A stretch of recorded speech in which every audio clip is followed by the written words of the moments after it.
అందరికీ నా గౌరవాన్ని తెలియజేసుకుంటున్నాను. మరి ఈ యొక్క ఉదయకాల సమయంలో దేవుని యొక్క వాక్యాన్ని మనం ధ్యానం చేద్దాం. కొలస్సీలకు రాసినటువంటి పత్రిక 3వ అధ్యాయము 23వ వచనాన్ని మనం చూసినట్లయితే ఇక్కడ దైవ గ్రంథం సెలవిచ్చేది, ప్రభు వలన స్వాస్థ్యమును ప్రతిఫలముగా పొందుదుమని ఎరుగుదురు గనుక మీరేమి చేసినను అది మనుషుల నిమిత్తము కాక ప్రభు నిమిత్తమని మనస్ఫూర్తిగా చేయుడి. ప్రభు అయిన క్రీస్తునకు దాసులై ఉన్నారు. మరి చాలాసార్లు మనం ఆదివారం ఆరాధనకి వెళ్తున్నప్పుడే మనం ఆరాధనకు వెళ్తున్నాం లేదా ప్రభు యొక్క మందిరానికి వెళ్తున్నాం అన్న అవగాహనతో ఉంటాం. కానీ మనం ఈ యొక్క పని దినాల్లో ఈ ఉదయకాల సమయం మనం పని కొరకు బయలుదేరినప్పుడు దేవుడు మనకిచ్చినటువంటి ఆ ఉద్యోగం లేదా ఆ పని దైనందిన జీవితంలో మనం చేసే ప్రతి దినము మనం ఆ పని కొరకు బయలుదేరేటప్పుడు నేను ఆరాధించటానికి వెళ్తున్నాను అన్న భావన మనం కలిగి ఉన్నాం. చాలా మంది విశ్వాసులు ఎలా ఉంటారంటే, వారు సోమవారం నుంచి శనివారం వరకు వారు చేసే పనిని ఆదివారం వారు ఆరాధనకు వెళ్ళే సమయాన్ని రెండు వేరువేరుగా చూస్తారు. కానీ ఇప్పుడు ఇక్కడ మనం చదివిన లేఖనం సత్యాన్ని లోతుగా అర్థం చేసుకున్నట్లయితే ఆయన ఆ రెండింటినీ వేరుపరిచినట్లు మనకు లేదు. మనం చేసే పని, మనం చేసే ఆరాధన రెండు ఒకే కోణంలో ఉన్నట్లు మనకు అర్థమవుతుంది. కాబట్టి మనం చూసినప్పుడు ప్రభు వలన స్వాస్థ్యమును ప్రతిఫలముగా పొందుదుమని ఎరుగుదురు గనుక, కాబట్టి మనం పొందే స్వాస్థ్యము, మనం పొందే ప్రతిఫలం, ఈ రెండు కూడా మనకి ప్రభువే ఇస్తున్నాడు. బహుశా మీరు పనిచేసే ప్రభుత్వ ఉద్యోగమైనా అవనివ్వండి లేదా ప్రైవేట్ ఉద్యోగం అవనివ్వండి, ఇవేది కాకుండా మీరు కష్టించి పనిచేసేటువంటి మీ సొంత కష్టార్జితం, ఈ మూడు కూడా ప్రభువే స్వాస్థ్యంగా ఇచ్చాడు, ప్రభువే ప్రతిఫలం కూడా ఇస్తాడు అన్న విశ్వాసాన్ని మీరు సరిగ్గా అర్థం చేసుకున్నట్లయితే మనం మన యజమాని అయినటువంటి ప్రైవేటు సంస్థ వారైనా, మన యజమానిగా ఉన్నటువంటి ప్రభుత్వమైనా, లేదు ప్రభు మీకు ఇచ్చినటువంటి మీ సొంత వ్యాపారం, పొలం, మరి ఇంకేదైనా, అది ప్రభు వలన మీరు స్వాస్థ్యంగా పొందారు అన్న సత్యాన్ని గ్రహించారా? అలా గ్రహించినట్లయితే ప్రతిఫలం కూడా ఇచ్చేది ఆయనే. తద్వారా మనం ఆయనకు దాసులమై ఉన్నాము అన్న సత్యాన్ని గ్రహించారా? నిజానికి ఆయన మనలో ప్రతి ఒక్కరికి కూడా ఒక ఉద్దేశంతో పని ఆయన అప్పగిస్తాడు. ఏది కూడా యాదృచ్ఛికంగా, యాక్సిడెంటల్గా, అనుకోకుండా నాకు ఈ ఉద్యోగం వచ్చిందండి, అనుకోకుండా నేను ఈ పనిలో ఉన్నాను అని ఒక విశ్వాసి చెప్పడానికి వీలు లేదు.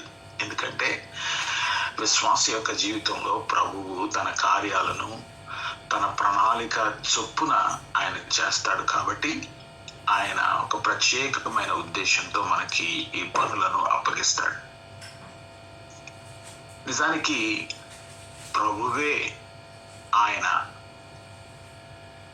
ఒక ఉద్దేశంతో ఆది కాండంలో మనం చూసినట్లయితే 2వ అధ్యాయము 15వ వచనములో ఒక చక్కని మాటని మనం గమనిస్తాం. 15వ వచనం చూసినట్లయితే, మరియు దేవుడైన యెహోవా నరుని తీసుకొని ఏదెను తోటను సేద్యపరచుటకును దాన్ని కాచుటకును దానిలో ఉంచెను.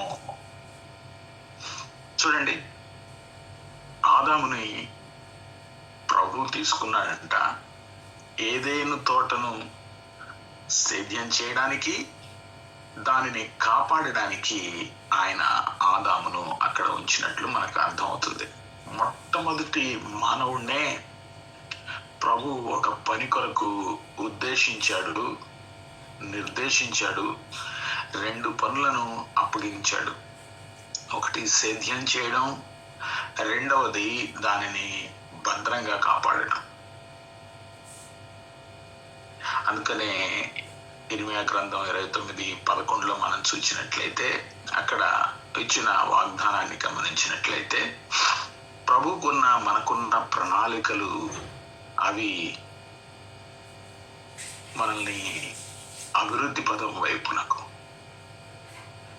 ఆయనకున్న ప్రణాళికలు మనల్ని హాని చేయడానికి కాదు, మన భవిష్యత్తు కొరకు అని ప్రభువు చాలా తేటగా సెలవిస్తున్నాడు. మనల్ని ఇప్పుడు మీరున్న ప్రదేశంలో ఆయన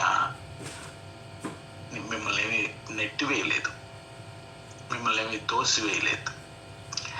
మీరు ఏ పరిస్థితుల్లో, ఈ ఉదయకాల సమయంలో, ఏ పట్టణంలో, ఏ గ్రామంలో, ఏ ఊరిలో ఉన్నా కానీ అది దేవుని చిత్తముగా మిమ్మల్ని అక్కడ ఉంచాడు. మనల్ని ఒక యాదృచ్ఛిక ప్రపంచంలో నెట్టివేసి సర్దుకో అని ఆయన చెప్పడం లేదు. ఇక్కడ ఆదామును కూడా చూసినట్లయితే ఆయన నిర్దిష్టంగా ఒక ప్రదేశంలో ఉంచాడు, ఒక లక్ష్యంతో ఉంచాడు. ఈ నిర్దిష్టమైనటువంటి ఏదెను తోటలో ఒక బాధ్యత, సేవించడం లేదా పని చేయడం. హీబ్రూ పదం అక్కడ చూసినట్లయితే మూల భాషలో అవాద్ అని చెప్పబడింది. ఈ అవాద్ అనేటువంటి మాటే పనికి, సేవించడానికి ఒకటే పదం. కాబట్టి ఈ నియామకం ఏదో యాక్సిడెంటల్ గా జరిగింది కాదు. కానీ ఇర్మియా గ్రంథం 29:11వ వచనంలో రాసినటువంటి మాట అవి అక్కడ యూదులకు కాదు, తమ పరిస్థితులు అక్కడ చాలా బాధాకరంగా ఉన్నాయి అని భావించినటువంటి వ్యక్తులకు దేవుడు ఇక్కడ అంటున్నాడు, నాకు ఒక ప్రణాళిక ఉంది. మీరు బబులోన్లో ఉన్నా, ఇబ్రీలో ఉన్నా, మీ యజమాని న్యాయంగా ఉన్నా లేకపోయినా, ఆ స్థలములో మీకోసం దేవుడు నియమించినటువంటి నియామకం ఆయన ఉద్దేశించిందే. కాబట్టి మీరు మీ ఉద్యోగం పేరుని ఒక కాగితం మీద రాసి దాని కింద మీరు ఏమని రాయాలంటే, నేను దేవుని చేత నియమించబడ్డాను, నేను దేవునికి జవాబుదారీగా ఉన్నాను, నేను దేవుని మహిమ కోసం నేను ఈ పనిని చేస్తున్నాను అని మీ టేబుల్ మీద లేదా మీ యొక్క పని చేసే ప్రదేశంలో అది మీ దగ్గర ఉంచుకున్నట్లయితే మీరు మీ యొక్క రెస్పాన్సిబిలిటీ, మీ బాధ్యత దేవుని తట్టుగా ఉంటుంది. అందుకనే సామెతల గ్రంథం 22వ అధ్యాయం 29లో మనం చూసినట్లయితే, తన పనిలో నిపుణత గలవాడిని చూచితివా, అతన్ని రాజుల ఎదుట నిలవబెట్టెదను అని మనం చూస్తాం. కాబట్టి పనిలో నైపుణ్యాన్ని ప్రభు కోరుకుంటున్నాడు. అలాగే మనం చేసినటువంటి ఈ నైపుణ్యతకు లేదా మన కష్టార్జితానికి ఆయన ప్రశంసను లేకపోతే ఆ ఉన్నతమైన స్థానాన్ని కూడా ఆయన నిర్దేశిస్తున్నట్లు మనం చూస్తున్నాం. కాబట్టి ఇందాక మనం చదివిన మూలవాక్యంలోని సత్యం, మనం ఏ పని చేసినా మనుష్యులకు కాకుండా ప్రభువుకు చేసినట్టు మనం మనస్ఫూర్తిగా చేయాలి. చేసే పని అది పరిపూర్ణతతో నిండినదై ఉండాలి. ఒక వ్యక్తి తాను ఆరాధనకు రావడానికి తను సెలవు తీసుకున్నాడంట. మరొక దైవ సేవకుడు అడుగుతున్నాడు, మరి ఎలా సెలవు నీకు దొరికిందంటే, నేను బాగోలేదని నేను ఆరాధనకు వచ్చానండి, లేకపోతే నాకు సెలవు ఇవ్వరు అని చెప్తున్నాడంట. మరి ఆ సేవకుడు అన్నాడు, మనం అలా అబద్ధం చెప్పకూడదు కదా, మరి లేకపోతే నాకు సెలవు ఇవ్వరండి, లేకపోతే నేను ఆరాధనకు రాలేను. నువ్వు దేవుని యొద్దకు వచ్చే తీరు సత్యమైనప్పటికీ నీవు దేవుని దగ్గరకు రావాల్సినటువంటి అవసరత ఉన్నప్పటికీ నీవు దానికి ఎంచుకున్న మార్గం అది నీతిగా లేనట్లయితే దానిని బట్టి ప్రభువు ఏమి కూడా సంతోషపడడు. కాబట్టి మనం మొదటిగా మన పనిలో నమ్రతను, మన పనిలో నమ్మకత్వాన్ని, మన పనిలో యథార్థతను, నీతిని మనం అవలంబించాలి. అది ప్రభు మన నుంచి కోరుతున్నటువంటి గొప్పదైనటువంటి సత్యం. కాబట్టి ఇక్కడ మనస్ఫూర్తిగా మనస్సుతో చేయమని అనేటువంటి ఈ మాట 23వ వచనం కొలస్సీ 3:23లో ఈ మనస్సు అనేది ఆత్మ అనే అర్థం కూడా ఇస్తుంది. కాబట్టి ఈ ఆత్మ లోతైనది. దానియేలు బబులోనులో తాను పనిచేస్తూ ఉన్నప్పుడు, తను దేవుణ్ణి సేవిస్తూ ఉన్నప్పుడు, అతని శత్రువులు అతన్ని పరిశీలిస్తూ ఉన్నప్పుడు దానియేలులో ఎక్కడ అవినీతి కానీ, నిర్లక్ష్యం కానీ, తప్పులు కానీ వారు కనుగొనలేదు. చూడండి ఎంత మంచి సాక్ష్యాన్ని దానియేలు తాను పొందాడో.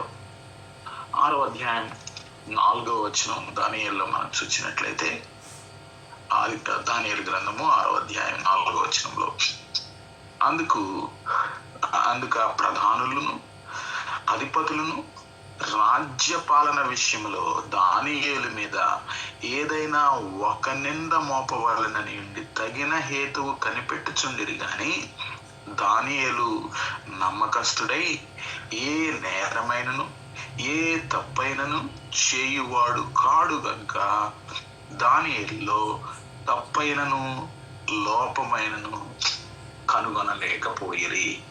చూడండి, ఒక అన్య దేశంలో ఒక యవనస్తుడిగా ప్రభు యొక్క ఆత్మను కలిగిన వాడిగా, తల్లి యొక్క క్రమశిక్షణను తానున్న ప్రదేశములో తల్లి తనతో లేకపోయినా, తల్లిదండ్రులు లేకపోయినా, తనకు పూర్తి స్వేచ్ఛ ఉన్నప్పటికీ తాను ప్రభువుని సేవిస్తున్నాడు, ప్రభువుని ఆరాధిస్తున్నాడు. సహజంగా మనకున్న భావన ఏంటంటే, మనం ఆదివారం ఆరాధన చేస్తున్నాం, ఆదివారం దేవుణ్ణి సేవిస్తున్నాం అని అనుకుంటున్నాం. కానీ ప్రభువుని సేవించుట అనేది 24 గంటలు 7 దినాలు మనం చేయవలసినటువంటి పని. కాబట్టి మనం చేసే పని అస్తవ్యస్తంగాను, మన మీద ఉన్నటువంటి రిపోర్టు ఆలస్యంగా వస్తున్నట్లు, ఏదో అరకొర మనసుతో మనం పని చేస్తూ మన యొక్క పై యజమాని మన పట్ల తను చక్కని రిపోర్టును మనం లేనట్లయితే మనం మోస్తున్న పేరు అవి దేవుణ్ణి తప్పుగా ప్రదర్శిస్తాయి. కాబట్టి దేవుని బిడ్డలుగా శ్రేష్టంగా పరిపూర్ణంగా ఒత్తిడి చేత కాదు, సమర్పణతో దేవుని కొరకు పని చేస్తున్నాము అన్న అవగాహనతో పైన ఉన్నటువంటి మన అధికారులకు, మీ పైన నియమించబడినటువంటి మీ యజమానులకు మనం నిబద్ధతతో పనిచేయడం అనేది చాలా ప్రాముఖ్యం ఒక విశ్వాసిగా. కాబట్టి మీరే, ఇది మీ అంతరంగానికి అందరికీ తెలుసు. దేవుడు ఒకవేళ మిమ్మల్ని ఉంచిన ప్రదేశంలో మీకు ఇచ్చినటువంటి పనిని సరిగ్గా అర్థం చేసుకుంటే, మీ యొక్క అర్హతను బట్టి దేవుడు ఇచ్చాడా? తప్పకుండా మీకు కొంత అర్హత ఉంటుంది.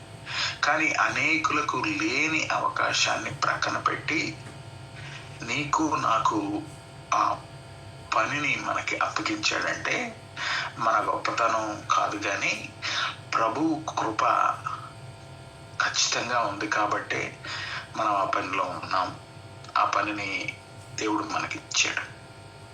కాబట్టి దేవుడు మనకు అప్పగించిన పనిని నమ్మకంగా చేయాలి. బహుశా నేనే ఉద్యోగం చేయడం లేదండి, నాకు ఎటువంటి ఉద్యోగం లేదు, నేను ఇంట్లో నా పిల్లలకు నా భర్తకే నేను పనిచేస్తున్నాను లేదా సేవ చేస్తున్నాను అని నువ్వు అనుకున్నట్లయితే అది కూడా దేవుడు నీకు అప్పగించిన పనే. సామెతల గ్రంథంలో మనం చూసినట్లయితే చాలా తేటగా దేవుని యొక్క వాక్యం ఒక స్త్రీ ఎలా తన పనిని, తన వ్యవహారాలను, తన ఇంటిని చక్కబెట్టుకుంటుందో మనం చూస్తాం. 31వ అధ్యాయం 27వ వచనాన్ని మనం చూసినట్లయితే, ఆమె తన ఇంటి వారి నడతలను బాగుగా కనిపెట్టును, పని చేయకుండా ఆమె భోజనము చేయదు. అంటే ఇక్కడ ఈ యొక్క స్త్రీ ఈ ఇంటి యజమానురాలు సోమరితనంతో లేదు అన్న సత్యం మనకి అర్థమవుతుంది. మరి ఇది స్త్రీలకేనా, పురుషులకు కూడా ఉందా అంటే ఖచ్చితంగా. 1 తిమోతి పత్రికలో మనం చూసినట్లయితే పౌలు భక్తుడు ఇక్కడ మరొక సత్యాన్ని మనకి అర్థం చేస్తున్నాడు. 1 తిమోతిలకు రాసిన పత్రిక 5వ అధ్యాయం 8వ వచనాన్ని మనం చూసినట్లయితే, ఎవడైనను స్వకీయులను విశేషముగా తన ఇంటి వారిని సంరక్షింపకపోయిన ఎడల వాడు విశ్వాస త్యాగము చేసిన వాడై అవిశ్వాసి కన్నా చెడ్డవాడై ఉండును. చూడండి, కాబట్టి ఒక తండ్రిగా, భర్తగా, ఒక ఇంటి యజమానిగా ప్రభువు మీకు అప్పగించినటువంటి పనిని మీరు దాన్ని ఖచ్చితంగా సంపూర్ణతతో మనం చేయవలసిన ఆవశ్యకత ఉంది అని ఇక్కడ పౌలు భక్తుడు చాలా ఖచ్చితంగా రాస్తూ ఉన్నాడు. ఆయన అంటున్నటువంటి మాటలను మనం చూసినట్లయితే 8వ వచనంలో, ఎవడైనను స్వకీయులను విశేషముగా తన ఇంటి వారిని సంరక్షింపకపోయిన ఎడల, ఇక్కడ ఈ సంరక్షణ లేదా పోషణ ఒకవేళ మనం చేయకుండా ప్రభువే చూసుకుంటాడు, ప్రభువే పోషిస్తాడు అన్న కోణంలో ఒకవేళ మనం ఉన్నట్లయితే అది పొరపాటుతో ఉన్న అవగాహన. కాబట్టి చర్చ్లో లేదా మందిరంలో చాలా ఆకట్టుకునేటువంటి పనులు చేస్తూ ఇంట్లో ప్రమాదకరమైన ఆధ్యాత్మిక విలువలను మనం పాటిస్తూ ఉన్నట్లయితే అది సరికాదు.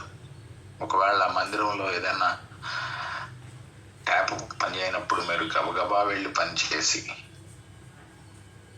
ఆ ట్యాప్ని సరిచేసి ఇంట్లో అదే సమస్య వచ్చినప్పుడు నిమ్మకు నీరెత్తినట్లు కూర్చుంటే అది సరి అయినటువంటి మాదిరి కాదు. కాబట్టి దేవుడు మనకు అప్పగించిన పనిని, మన కుటుంబాన్ని సంరక్షించడం, కుటుంబాన్ని పోషించడం, ఇంటి బాధ్యతలు, ఆర్థిక సంబంధమైనటువంటి ప్రణాళికలు ఒకవేళ నిర్లక్ష్యం చేస్తే అటువంటి నిర్లక్ష్య వైఖరి కలిగి ఉన్నటువంటి విశ్వాసిని పౌలు అంటున్నటువంటి మాట ఏమంటున్నాడు? విశ్వాస త్యాగము చేసిన వాడై అవిశ్వాసి కన్నా చెడ్డవాడై ఉంటాడు.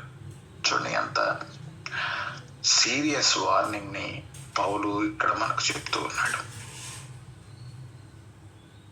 కాబట్టి దానియేలు తనకు అప్పగించినటువంటి పనిని, తాను చేస్తున్నటువంటి పనిని నమ్మకంగా యథార్థంగా చేశాడు. అనేకుల కంటే శ్రేష్టమైనటువంటి ప్రశంసను పొందినట్లుగా మనం చూస్తున్నాం. దానియేలు 6వ అధ్యాయము 3-4 వచనాలను చూసినట్లయితే, దానియేలు 6వ అధ్యాయం 3-4 వచనాలు మనం చూసినట్లయితే, ఈ దానియేలు అతి శ్రేష్టమైన బుద్ధి గలవాడై ప్రధానులలోను అధిపతులలోను ప్రఖ్యాతి నొంది ఉండెను కనుక రాజ్యమంతటి మీద అతని నియమింపవలనని రాజు ఉద్దేశించెను. అందుక ప్రధానులను అధిపతులను రాజ్యపాలన విషయంలో దానియేలు మీద ఏదైనా ఒక నింద మోపవలనని ఉండి తగిన హేతువు కనిపెట్టుచుండిరి. చూడండి, ఎంతటి గొప్ప సాక్ష్యాన్ని తాను కలిగి ఉన్నాడు. దానియేలేమి మందిరంలో లేడు, దానియేలేమి దేవుని పరిచర్యలో లేడు, బబులోనులో ఉన్నాడు, అన్య దేశంలో ఉన్నాడు. కనీసం ఆరాధన చేయడానికి ఆయనకి అవకాశం లేదు. అక్కడేమి ఆదివారం ఆరాధన జరగదు, అక్కడేమి సేవకుడు లేడు. తాను చేసేది ఒక ప్రభుత్వ ఉద్యోగం, ప్రభుత్వ పని. ఆ పనిని తాను దైవీకమైనటువంటి భయంతోనూ పరిపూర్ణమైనటువంటి నైపుణ్యతతోనూ తన శాయశక్తుల ప్రభువు తనకిచ్చినటువంటి తలాంతులను 100% మనస్ఫూర్తిగా తన పనిని చేసి దేవునికి మహిమను తెచ్చిన వాడిగా కనబడుతూ ఉన్నాడు. అందుకనే మత్తయి సువార్త 5వ అధ్యాయం 16వ వచనం ఎవరైనా చదువుతారా? మత్తయి సువార్త 5వ అధ్యాయం 16వ వచనంలో, మనుషులు మీ సత్క్రియలను చూచి మీ పరలోకపు తండ్రిని మహిమపరుచున్నట్లు వారి ఎదుట మీ వెలుగు ప్రకాశింపనీయుడి. మీ వెలుగు ప్రకాశింపనీయుడి. చూడండి, ఇక్కడ మీ సాక్ష్యం అని వ్రాయబడింది. మీ మంచి క్రియలు అంటే అది అందరికీ చెప్తున్నటువంటి మాటలు, బహువచనం ఉపయోగించబడింది. కాబట్టి మనం రోజువారీ చేసేటువంటి పనులు ఆచరణాత్మకంగా మనం గమనించాలి. లేదా ఒక వ్యక్తి అన్యాయంగా పనిచేస్తున్నప్పుడు మనం ఎలా స్పందించాలి, మనం ఎలా మాదిరిని చూపించాలి అన్నది ఇక్కడ మనకు. ఎవరైనా మనం పనిచేసే ప్రదేశంలో మిమ్మల్ని ఒక అపరిచితుడికి పరిచయం చేసి, ఈయన చాలా నమ్మకమైన పనివాడు, శ్రేష్టమైన పనివాడు అని మన గురించి మన యజమాని చెప్పే సాక్ష్యాన్ని కలిగి ఉన్నామా? ఇలా ఒకవేళ సాక్ష్యం మనది లేనట్లయితే మనం మార్చుకోవాలి. కాబట్టి గమనించండి, ప్రభు మనకు తాను కొన్ని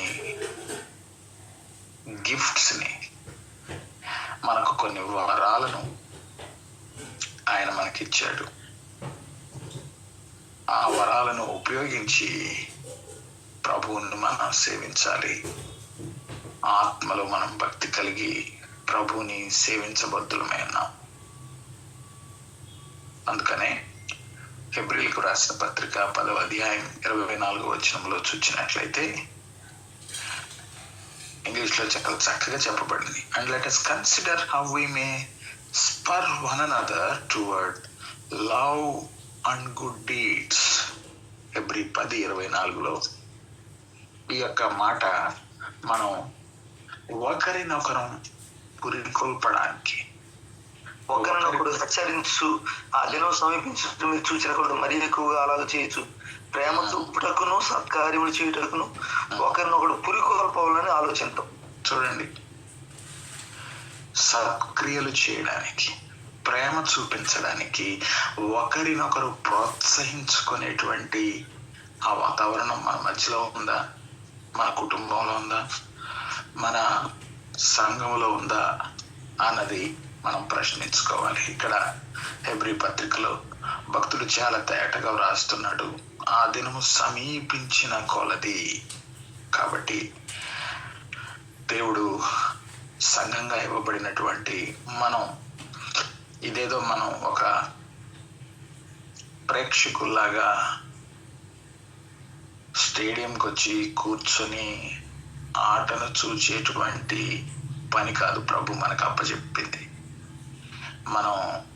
మనకు అప్పగించబడిన పనిని మనం నిబద్ధతతో, నియమంతో, నీతితో, ప్రభువే ఈ పనిని నాకు అప్పగించాడు, ఈ పనిని నేను ఉద్దేశపూర్వకంగా, ఇష్టపూర్వకంగా, నమ్మకంతో, యథార్థతతో, పరిపూర్ణంగా నేను పని చేస్తున్నాను అన్న ఆ స్వీయ సంతృప్తి మనకుందా?